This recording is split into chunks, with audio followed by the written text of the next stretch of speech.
আগামীকালকে 5 সেপ্টেম্বর পুরো বাংলাদেশে প্রত্যেকটি জেলা, প্রত্যেকটি উপজেলা, প্রত্যেকটি ইউনিয়ন থেকে শুরু করে মহানগরের প্রত্যেকটি সেক্টর যেভাবে এক একটি যুদ্ধের সেক্টর হয়ে উঠেছিল সেই 5ই আগস্টের দিন কিংবা তার পূর্বের দিনগুলোতে, সেভাবে আগামীকাল আবারও আমার ওই শহীদ ভাইদের স্মৃতিকে, স্পিরিটকে নিজের মধ্যে ধারণ করে আমার ওই যে আহত ভাইগুলো এখনো হাসপাতালের বিছানায় কাতরাচ্ছে, আমার যে ভাই বোনগুলো তাদের হাত হারিয়েছে, পা হারিয়েছে, চোখ হারিয়েছে, তাদেরকে স্মরণ করে, তাদের স্মৃতিকে ধারণ করে আমরা আগামীকাল 5 সেপ্টেম্বর আমাদের ছাত্র জনতার অভ্যুত্থানের 1 মাস পূর্তি উপলক্ষে আমরা একটি শহীদি মার্চ করতে চাই।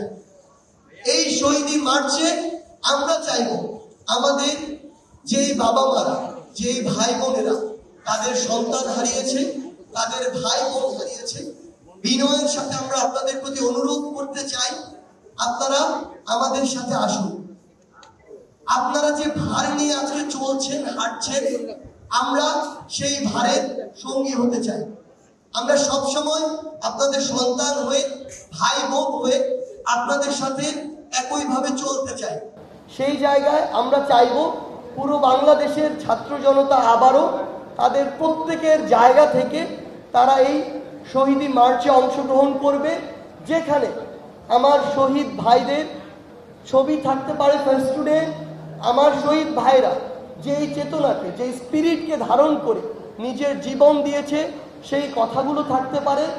আমরা যে ওই ফ্যাসিস্ট যে কোনো সরকার আর কোনোদিন গ্রহণ করতে প্রস্তুত নই, আমরা যে তাদেরকে ঘৃণা ভরে প্রত্যাখ্যান করছি, করব, সেই মেসেজগুলো থাকতে পারে।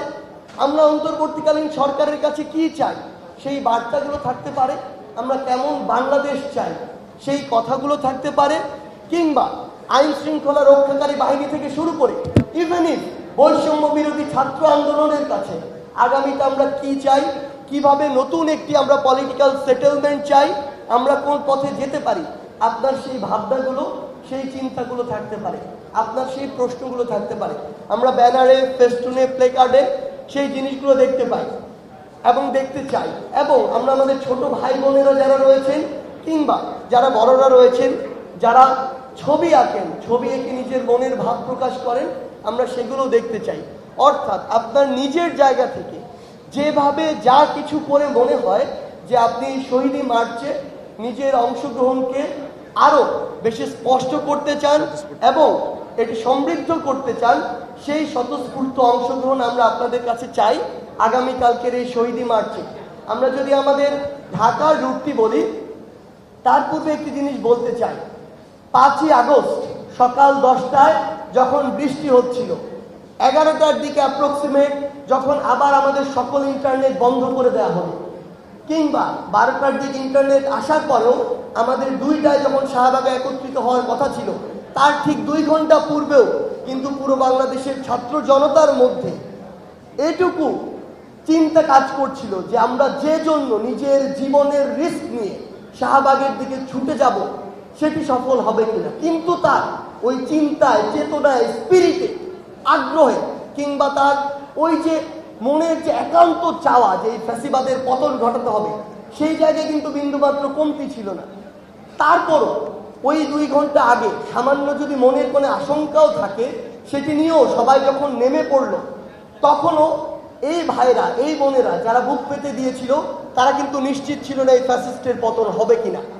কিন্তু 3 দিক থেকে, ওই উত্তরা বিএনএস এর দিক থেকে বলি, বসুন্ধরা, রামপুরা, বাড্ডা, বনশ্রী, প্রগতি সরণির ওই 1 নম্বর 2 নম্বর সেক্টরের দিক থেকে বলি, কিংবা আমার এই চিটং রোড, শনিরাখা, যাত্রাবাড়ি এই একটি সাইড দিয়ে বলি, এই 3টি সাইড সহ পুরো ঢাকা সকল রাস্তা দিয়ে যখন এক প্রকার আবাবিল পাখির মতো লক্ষ লক্ষ মানুষ রাস্তায় নেমে আসে, তখন ওই ফ্যাসিস্ট সরকারের পতন হয়, তারা দেশ ছেড়ে পালাতে বাধ্য হয়। সেই জায়গায় আমরা বিশ্বাস করি, আমরা চাই আগামীকালকেও সেইভাবে গণজোয়ার নেমে আসুক। এবং আমরা আমাদের জায়গা থেকে একটি জিনিস বলতে চাই, যে যেখান থেকে যেভাবেই পারেন, আমাদের ঢাকায় সেন্ট্রালি আমাদের এই শহীদি মার্চটি শুরু হবে ঢাকা বিশ্ববিদ্যালয়ের রাজু ভাস্কর্যের সামনে থেকে। আমরা চাই এই পয়েন্টগুলো থেকে, ঢাকার প্রত্যেকটি পয়েন্ট থেকে আপনারা চাইলে ব্যক্তিগত উদ্যোগে আসতে পারেন, আপনারা চাইলে ওই পয়েন্টগুলো থেকে একত্রিত হয়ে আবার আপনাদের ব্যক্তিগত কোনো উদ্যোগে নির্দিষ্ট কিছু যানবাহনের মাধ্যমে আসতে পারেন। এটি আপনারা নির্ধারণ করবেন। এটি আগামীকাল বিকাল 3টায় ঢাকা বিশ্ববিদ্যালয়ের রাজু ভাস্কর্যের সামনে থেকে শুরু হবে। আমি রুটটি বলছি, আমাদের শহীদ মার্চের রুট হবে রাজু ভাস্কর্য থেকে শুরু করে নীলক্ষেত হয়ে নিউ মার্কেট, কলাবাগান, এরপরে ধানমন্ডি পার হয়ে মানিক মিয়া এভিনিউ হয়ে, অর্থাৎ সংসদ ভবনের সামনে দিয়ে ফার্মগেট, কাওরান বাজার, শাহবাগ, আবার রাজু ভাস্কর্য হয়ে আমাদের জাতীয় শহীদ মিনারে গিয়ে শেষ হবে। এবং সেখানে আমরা প্রত্যাশা করি আমাদের শহীদ পরিবারের একজন মা, একজন বাবা, একজন ভাই, একজন বোন তাদের জায়গা থেকে তাদের চাওয়াগুলো বলবেন, তাদের অনুভূতিগুলো বলবেন এবং পরবর্তী বাংলাদেশের তরুণ প্রজন্মের কাছে, ছাত্র জনতার কাছে তারা কি চান সেটি তারা তাদের জায়গা থেকে উপস্থাপন করবেন। কেমন একটি বাংলাদেশ তাদের প্রত্যাশা, আমরা কিভাবে তাদের পাশে তাদের সন্তান হয়ে, ভাই বোন হয়ে থাকতে পারি আগামী প্রত্যেকটি দিন, সেই জিনিসগুলো তারা তাদের জায়গা থেকে উপস্থাপন করবেন।